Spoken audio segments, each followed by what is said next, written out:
Roger Raymond was a multi-sport star at Mooresville High School. Heck, he was even named Athlete of the Year back in 1969. But it was while attending Ball State University that Roger's life would change forever when he was struck with love at first sight, seeing his future wife Karen for the very first time. She was singing on stage in Emmons Auditorium with Ball State University singers.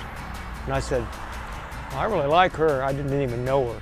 But I made my point to meet her, and that's kind of where it all started, and that's where the music aspect of our lives came from. Roger spent an entire summer practicing his trumpet so he could eventually be in a traveling road band with Karen. And so we went on the road in 1981. After college, Roger was splitting his time between music, teaching, and sports. I was coaching basketball at Center Grove at the time. But after 6 years of coaching the Trojans, Roger, his wife Karen, and their band buddies from Ball State got a huge offer from a talent agent to play music full-time in Florida. He said, do you want to go to Marco Island? I go, where's Marco Island? I've never heard of it. Well, now, 40 years later, almost everyone on Marco Island has heard of Roger Raymond. But it's not because of his music.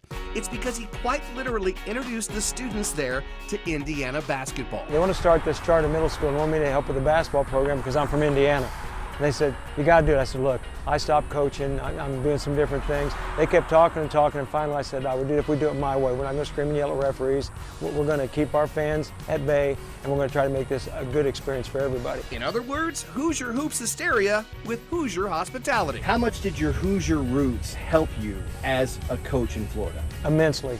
From a fundamental standpoint. We learned fundamentals when I was a young player. When I came to Florida, the first thing I noticed wasn't the difference in athleticism, it was the difference in fundamental ability. You don't know what a passing lane is, what a jump stop is, just things that become natural in Indiana. Coach Raymond changed all that. Did you bring your Midwestern values to the Sunshine State?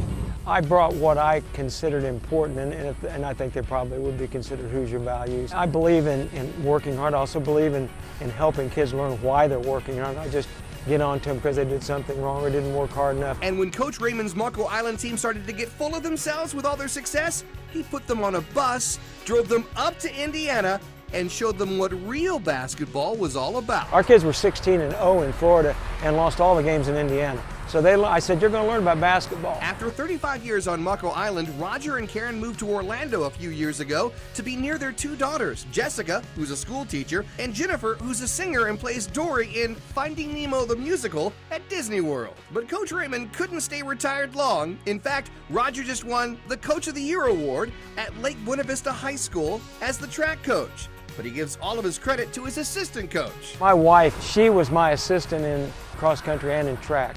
So from a life experience, it couldn't be better. We're together. And how long have they been together now? We'll be married 50 years on the 2nd of December this year. Making beautiful music through sports and Hoosier values.